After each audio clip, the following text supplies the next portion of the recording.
datang di podcast Refleksi Latsar CPNS. Bersama saya Ahmad Kamil Zulkarsi. Di kesempatan kali ini saya bersama teman-teman saya dari kelompok 1 kelas A Latsar CPNS dari Babak 1 Medan. Mungkin bisa perkenalkan diri masing-masing dari Mas Arda dulu. Halo semuanya, perkenalkan saya Abdul Syakur Takwadin dari BPJN Aceh. Halo, aku Abdul Skaikal dari BWS Sumatera 4 Batam. Halo semuanya, saya Abi Aryaza dari Setijen SDA. Saya Ahmad Kamil Zulkarsi dari Ditjen Direktorat SWSDA. Halo, nama saya Ahmad Salahuddin Nur dari Direktorat Irigasi dan Rawa. Halo semua, saya Adi Fitri Harahap dari Sekretariat Direktorat Jenderal SDA. Halo semuanya, perkenalkan saya Ade Putri Sihaan dari BWS Sumatera 4 Batam. Nah, ini udah kerasa ya, kita udah hampir menyelesaikan pembelajaran agenda 1 nih. Udah banyak yang kita pelajari selama kurang lebih 4 hari ini. Oleh karena itu, kayaknya sekarang ini waktu yang pas nih buat review semua pembelajaran atau materi yang pernah kita terima dari Pak Marlin terkait agenda 1. Seperti biasa, mungkin kita undang ya teman-teman dari kelompok 1 untuk menceritakan pengalaman pribadi mereka. Kita coba mulai dari Mas Abda. Silakan Mas. Oke, terima kasih Mas Kamili. Jadi ini kan biar adil, biar kita bagi per topik lah gitu ya. Jadi saya mungkin mau bahas tentang yang hari pertama agenda 1, tentang materi wawasan kebangsaan dan nilai-nilai dasar bela negara. Jadi kan wawasan kebangsaan ini kan kalau bagi saya dia itu bukan sekedar teori gitu. Jadi ini lebih kepada cara pandang kita dalam sosial, dalam berkehidupan di bernegara lah gitu intinya. Jadi kan Indonesia ini kan bukan hanya tempat tinggal, tapi tanah air kita. Tanah kita dibesarkan, tanah kita menimba ilmu. Jadi wawasan kebangsaan ini mengajarkan kita bahwa di tengah-tengah perbedaan suku, budaya, agama, dan lainnya, kita harus tetap dalam satu satu semangat gitu, satu semangat Bhinneka Tunggal Ika. Jadi kita ini kan para calon ASN atau CPNS lah, calon pegawai negeri sipil. eh, Wawasan kebangsaan ini menjadi pondasi dalam bersikap.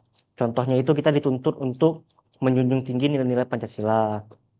Lalu ada taat terhadap konstitusi, menjaga keutuhan NKRI, dan juga menghargai keberagaman yang ada. Karena yang kita tahu kan Indonesia ini beragam lah intinya. Dengan 17.000 pulau, budaya juga pasti berbeda-beda. Lalu untuk wawasan kebangsaan ini, dia itu juga penting untuk dipahami karena yang pertama itu dapat menumbuhkan rasa persatuan dan kesatuan. Lalu dia juga menjadi landasan dalam bersikap dan bertindak, baik dalam kehidupan di lingkungan kerja, di lingkungan sosial, di lingkungan sekitar tempat kita tinggal. Lalu dia juga untuk menumbuhkan jiwa nasionalisme. Jadi walaupun kita berbeda-beda tadi, tapi kita itu tetap sebagai warga negara Indonesia gitu. Dan juga ini menjadi pondasi etika untuk kita sebagai aparatur negara, sebagai ya kita kan sudah diangkat lah sebagai CPNS. Maka kedepannya kita kan juga pasti akan menjadi ASN gitu kan, aparatur sipil negara. Lalu juga untuk meningkatkan kesiapsiagaan terhadap ancaman disintegrasi, ancaman-ancaman yang menjadi faktor pemecah belah kita lah, baik ancaman dari luar maupun ancaman dari dalam. Mungkin kan para pendahulu kita, para pejuang-pejuang dahulu, mereka lah yang telah membantu kita untuk menghilangkan ancaman-ancaman dari luar, penjajahan lah, kolonialisme lah, gitu-gitu. Sekarang kan tugas kita itu untuk menjaga, untuk melawan ancaman-ancaman yang dari internal, yang dari diri kita sendiri. Yang misalnya kan penyebaran-penyebaran isu yang tidak benar, yang emang fungsinya itu untuk memecah belah kita. Mungkin dari saya tentang wawasan kebangsaan, itu aja sih Mas. Baik, terima kasih Mas Abda. Tadi udah jelasin ya sama Mas Abda ya tentang wawasan kebangsaan. Apa aja sih? Apa sih wawasan kebangsaan itu? Fungsinya buat apa? Dan apa kita butuh tadi ya? Jadi jelaskan semua sama Mas Abda. Selanjutnya kita lanjut ke Mas Abdul nih. Mau cerita apa nih Mas Abdul? Makasih Mas untuk kesempatannya. Mungkin saya ingin melanjutkan sih kalau tadi kan tentang kita bicara tentang wawasan kebangsaan. Nah, tapi kita juga tidak perlu lupa dengan ada wawasan kebangsaan, kita harus bisa untuk apa namanya membela negara kita juga. Jadi kita nggak hanya tahu ilmu tentang kebangsaan, tapi juga harus bisa membela negara kita di saat dibutuhkan. Nah, pada waktu kita laksa ini, kita juga mendapat ilmu nih tentang namanya bela negara ataupun kesiapsiagaan bela negara, yang dimana maksudnya itu suatu kondisi, suatu kondisi, suatu waktu yang dimana yang apa namanya kita tahu siap siaga. Nah, baik mau itu siap fisik, mental, sosial maupun atau apapun itu dan menghadapi situasi kerja yang beragam gitu. Terutama bagi kita CPNS bukan, pasti akan ada-ada aja itu nanti tuh.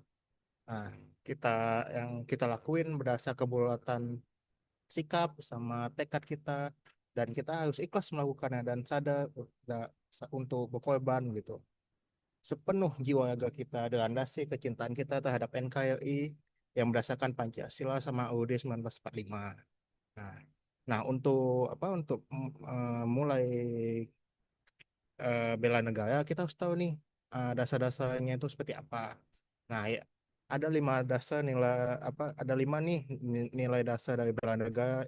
Itu yang pertama itu ada cinta tanah air, sadar berbangsa dan bernegara, setia pada Pancasila sebagai ideologi negara, rela berkorban untuk bangsa dan negara, dan terakhir itu kemampuan awal untuk bela negara seperti itu. Nah, saya juga setuju dengan pendapat Mas Abdas sebelumnya tentang bagaimana kita harus hmm, konsisten nih menjaga empat konsensus empat konsensus dasar negara ini seperti Pancasila, UUD 45, NKRI, Bhinneka Tunggal Ika, sehingga tidak terjadinya disorientasi, distrust, disobedience maupun disintegrasi seperti itu. Nah, kalaupun kita sebagai CPNS gitu kan, terutama di zaman yang sangat modern ini, tidak ada salahnya kita menggunakan teknologi-teknologi yang terbarukan sehingga kita dapat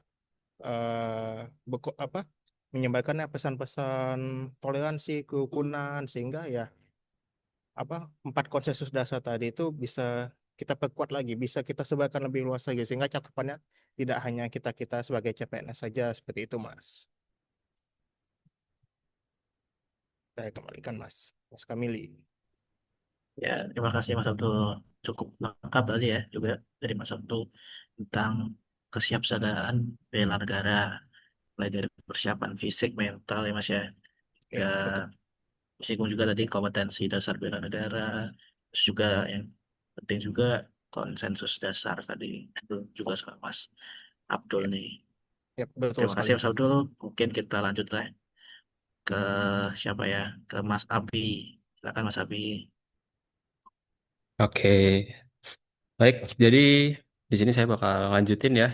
Tadi yang disebutin sama Bang Abda sama Bang Abdul ya.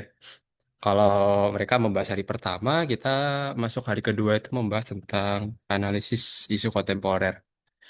Jadi ya, kalau isu kontemporer sendiri berarti isu-isu yang memang sifatnya terkini gitu ya.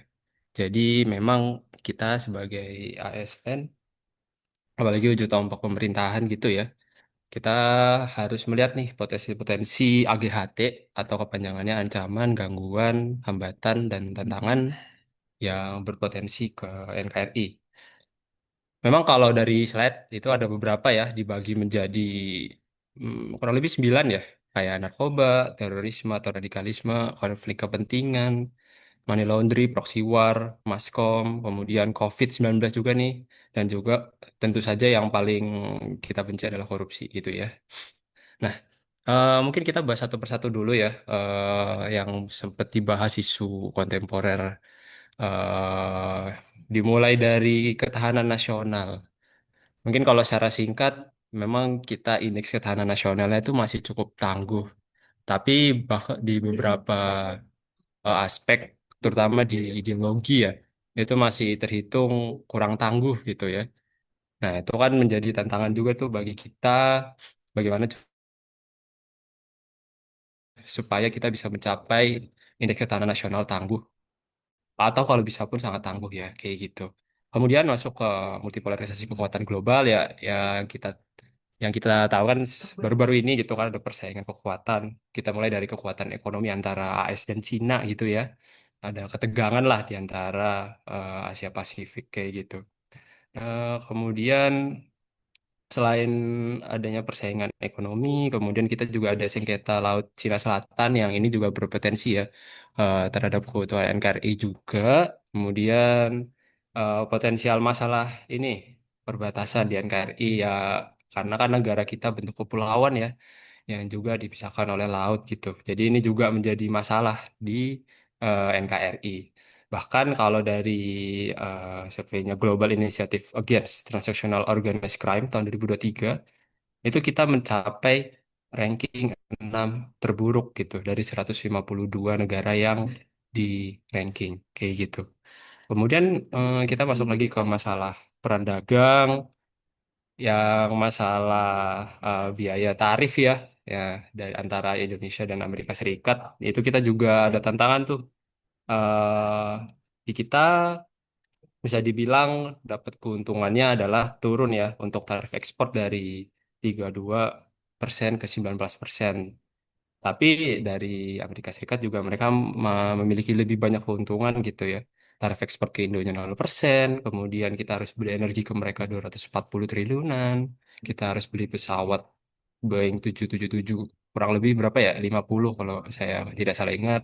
Kita juga harus beli alat pertanian dan juga yang menjadi polemik itu adalah yang kita mengirimkan nih atau membuka akses untuk data digital nasional kayak gitu. Nah, ini sangat-sangat ini ya menjadi polemik ya apalagi di berita itu terkait keamanan data kita terus bagaimana. Kemudian masuk ke iklim ya karena kita juga sering ya terhadap bencana alam kayak gitu. Kemudian demokrasi kita nih terutama masih juga belum efektif, belum transparan, yang yang mana kita juga perlu ya ini demokrasi yang efektif dan transparan. Kemudian ancaman kegagalan nih bonus demografi yang sebetulnya sayang sekali ya kalau kita punya bonus demografi tapi kita belum bisa manfaatkan. Kemudian kita dari sisi kelaparan itu di Indonesia kita tuh ranking 77 dari 127 negara gitu. Kemudian mungkin digital karena kita udah masuk era digitalisasi, ini banyak ya ada pencurian dan pembobolan data, kemudian pinjol dan juga minat baca rendah ya. Yang kita tuh bahkan ranking 60 dari 61 negara gitu. Terutama kemudian selanjutnya korupsi tuh yang kita juga di Indonesia memang masalah korupsi ini selalu ada ya tiap bulan mungkin tiap minggu gitu ya dan yang paling besar bukan baru-baru ini ya tapi ya itu Pertamina ya mencapai hampir 1.000 triliun kayak gitu dan juga ya, masalah mental itu kesehatan mental itu juga menjadi masalah isu kontemporer di Indonesia jadi memang di Indonesia ini kita banyak sekali isu-isu yang sebenarnya masih perlu kita untuk dorong supaya bisa diperbaiki permasalahannya seperti itu mungkin itu sih Mas Kamili. Baik, terima kasih Mas Abi ya. Eh, jadi juga banyak ya dijelasin sama Mas Abi terkait isu-isu kontemporer nih. Ini kan sebagai ASN ini salah satu senjata kita lah untuk menyelesaikan permasalahan-permasalahan existing di negara kita khususnya itu ya. Oke, mungkin kita lanjut aja ya. Selanjutnya ada Mas Salahuddin. Silakan Mas Salahuddin.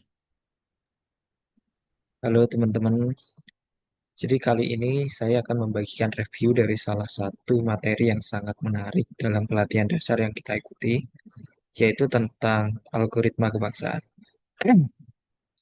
Sesi dimulai dengan membahas realitas kebangsaan masa kini. Kita diajak melihat fenomena polarisasi sosial, apatisme generasi muda, krisis identitas di era digital, serta tantangan multikulturalisme dan globalisasi.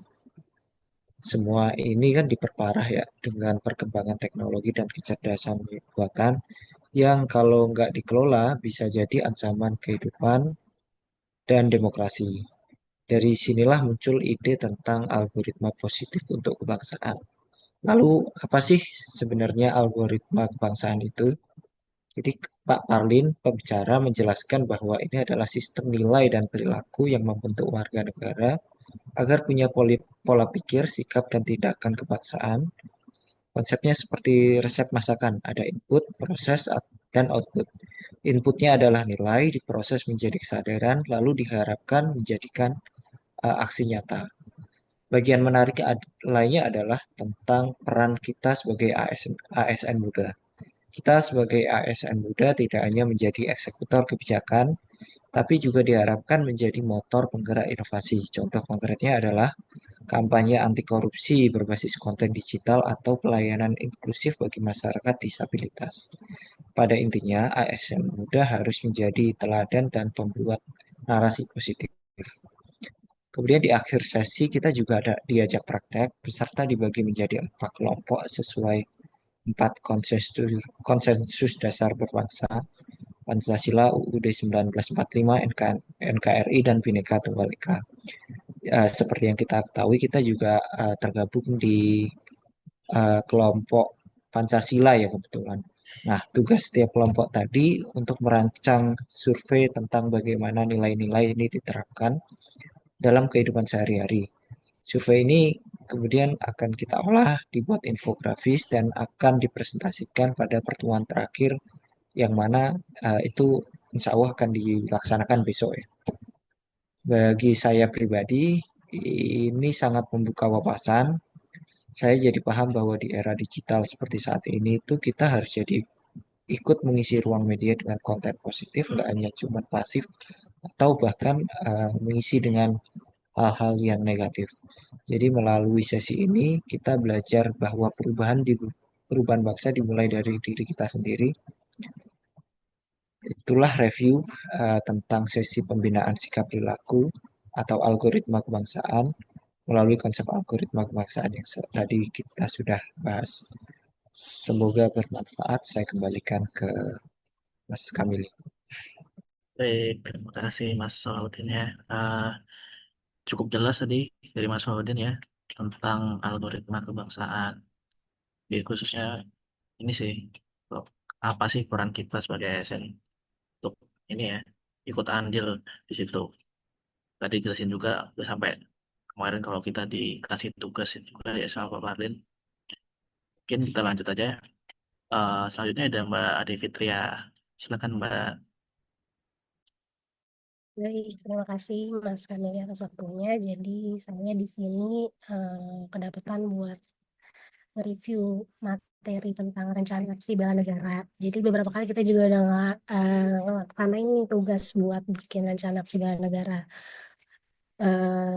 Kalau dari awal nih kan kita sekarang ini latsar lagi di metode pembelajaran jarak jauh ya atau distance learning, di mana pembelajaran ini tujuannya untuk membekali para peserta dengan pemahaman wawasan kebangsaan melalui pemaknaan terhadap nilai-nilai bela negara sehingga peserta ini memiliki kemampuan untuk menunjukkan sikap perilaku bela negaranya dengan suatu kesiapsiagaan yang mencerminkan sehat jasmani dan juga mental dalam menghadapi isu kontemporer dalam menjalankan tugas jabatan sebagai nantinya menjadi PNS profesional untuk melayani masyarakat. Di mana kalau dalam agenda pertama ini kita kan ada 3 materi, yaitu ada wawasan kebangsaan dan nilai bela negara, ada analisis isu kontemporer, dan juga kesiapsiagaan bela negara.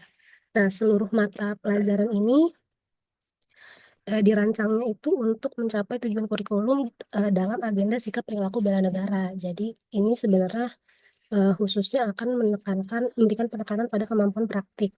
Nah, jadi kalau untuk semua materi itu kan kita dari awal itu ada penugasan membaca modul, lalu ada pengayaannya, lalu sekarang kita lagi ada penguatan melalui tatap muka secara Zoom dan juga setiap harinya ada penugasan melalui learning journal seperti itu. Nah, ditambah lagi untuk materi mata pelatihan kesiapsiagaan bela negara itu ada materi pokok yang mengharuskan kita melakukan kegiatan praktik di mana itu akan mencerminkan kesiapsiagaan fisik kita dan juga mental dalam kegiatan melatih kedisiplinan, kepemimpinan, kerjasama, dan juga mewujudkan kesiapsiagaan bela negara.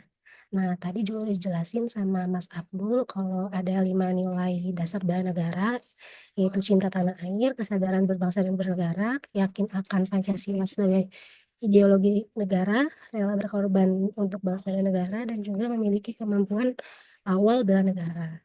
Jadi kalau rencana aksi bela negara itu kita beberapa kali juga udah mengerjakan, di mana isi pokoknya itu mencakup yang pertama ada nilai bela negara tersendiri, nilai bela negara itu sendiri yang ada 5 itu tadi, lalu indikator sikap dan perilakunya apa, aksinya bagaimana, lalu di mana kan waktu kita melakukan aksi tersebut. Nah, materi kesiapsiagaan bela negara dengan praktik melakukan rencana aksi bela negara ini beberapa kali kita lakuin.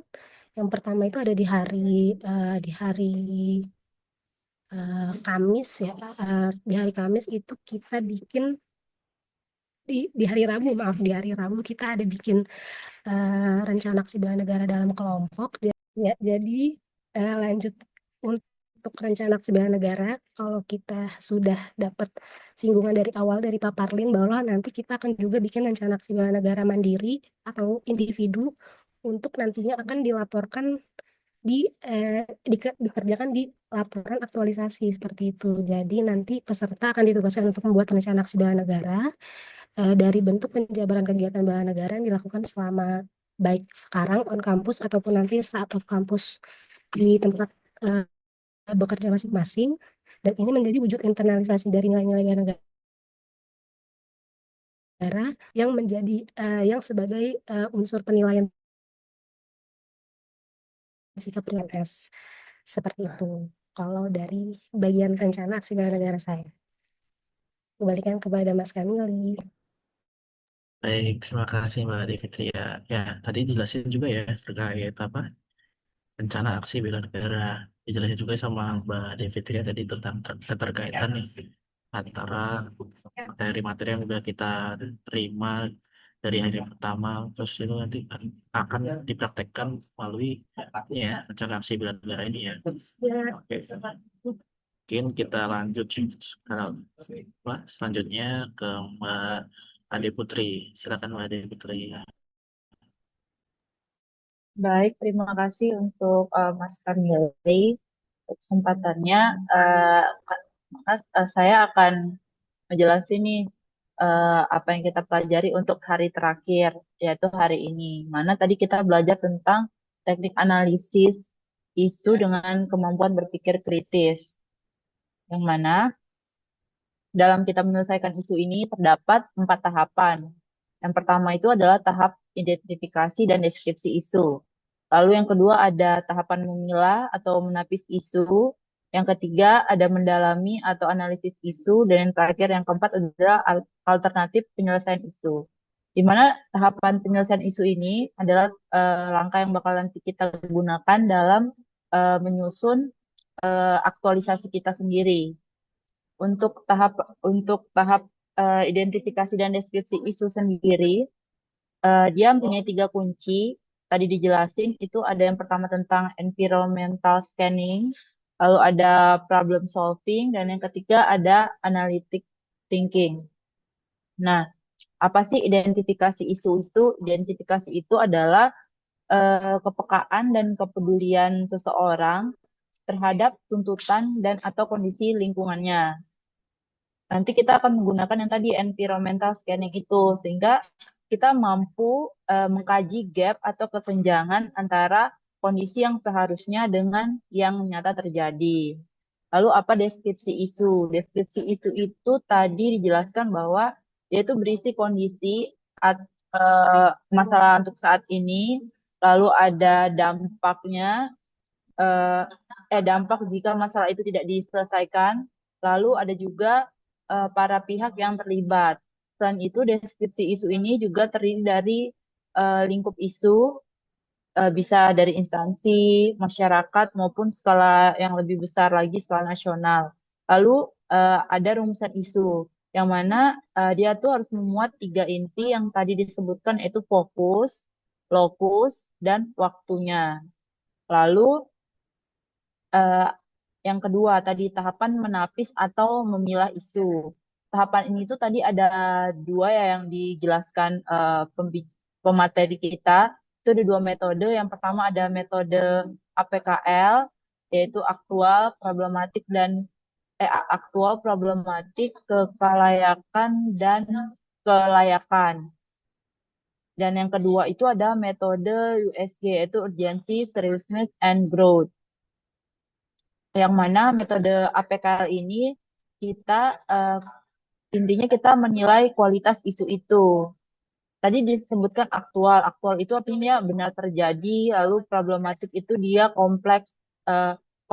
kompleksitasnya, lalu kelayakan relevankah bagi publik, lalu kelayakannya itu realistis untuk ditangani. Sedangkan yang USG itu yang urgensinya itu seberapa mendesak dia, terus seberapa serius dampaknya itu seriousness, dan growth itu potensi, apakah dia berpotensi untuk memburuk. Kesalahan yang biasa terjadi dalam tahapan menapis atau milah isu ini adalah kita tuh cenderung sudah punya pilihan sebelum kita menggunakan teknik ini. Yang kedua, kriteria penilaian untuk tiap-tiap indikatornya itu tidak dibuat atau tidak jelas. Lalu yang ketiga ada tahap analisis isu. Tadi dijelaskan itu ada beberapa sih, tapi yang saya ingat itu ada yang fishbone diagram, ada yang family tree, sama ada yang 5 why. Kalau yang fishbone itu dia tuh kayak ada bentuk tadi kepala ikan yang itu tuh artinya yang dia itu merupakan pernyataan akibat atau permasalahan terpilih dari hasil penapisan isu. Lalu kalau tulang-tulangnya itu ngegambarin menggambarkan penyebab-penyebab yang mengakibatkan permasalahan terpilih yang dimaksud. Nah, kemudian dalam metode yang fishbone diagram itu ada 3 kategori kalau nggak salah, ada yang kategori 6M, 8P, dan kategori yang 5S. Untuk pemilihannya mungkin kita bisa mencocokkan ya kira-kira yang mana yang akan kita pakai. Lalu tadi ada metode yang family tree, di mana kita ada akibat, lalu kita cari permasalahannya, baru kita cari penyebab-penyebabnya, mungkin berakar-akar lagi hingga kita bisa dapatkan akar masalahnya. Lalu ada yang 5 why analisis itu tuh teknik tanya jawab yang menyelidiki hubungan sebab akibat yang jadi akar dari suatu permasalahan. Lalu yang terakhir nih adalah alternatif penyelesaian. Ada dua, kalau nggak salah tuh gap analisis sama eh, MC Namara kalau nggak salah. Nah, di gap analisis ini itu metode untuk mengidentifikasi perbedaan antara kondisi saat ini dan kondisi ideal yang kita harapkan. Nah, langkah-langkahnya itu kita tentukan dulu kondisi idealnya, lalu yang kedua kita identifikasikan kondisi aktualnya, baru yang ketiga kita identifikasi gapnya, baru kita analisis penyebab gapnya apa, baru kita tentukan solusinya.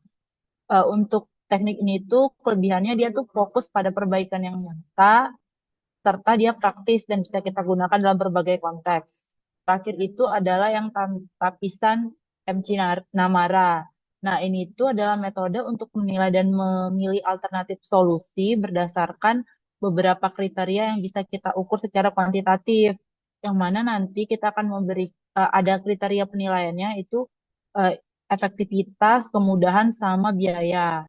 Nah, di akhir kita akan berikan skor untuk masing-masing solusi itu sendiri, yang mana nanti jumlah skor yang tertinggi itu akan dianggap sebagai solusi yang paling layak untuk kita terapkan. Kelebihannya itu dia objektif, karena dia tadi gunain angka, karena dia kuantitatif ya, dan yang kedua dia membantu untuk membuat keputusan yang mungkin lebih rasional. Mungkin itu aja Mas yang bisa saya sampaikan untuk materi pembelajaran hari ini. Kembalikan ke Mas Panel. Oke, terima kasih Mbak Edi Putri. Detail sekali tadi ya penjelasannya tentang analisis risiko, yang mulai dari metode-metodenya ya sampai cara menghitung untuk hasil akhirnya ya. Eh, Banyak sekali ya teman-teman yang kita pelajari dalam kegiatan agenda satu ini. Eh, Selama 4 hari ini itulah yang akan menjadi bekal kita ke depannya sebagai ASN. Nah, tapi kan pembelajaran kita nggak berhenti di sini ya. Masih banyak hal dan ilmu yang bisa kita serap ke depannya. Karena belajar itu kan nggak akan berhenti sampai mati gitu ya. Terima kasih sudah mendengarkan podcast hari ini. Mungkin sampai jumpa di kesempatan selanjutnya. Terima kasih semua.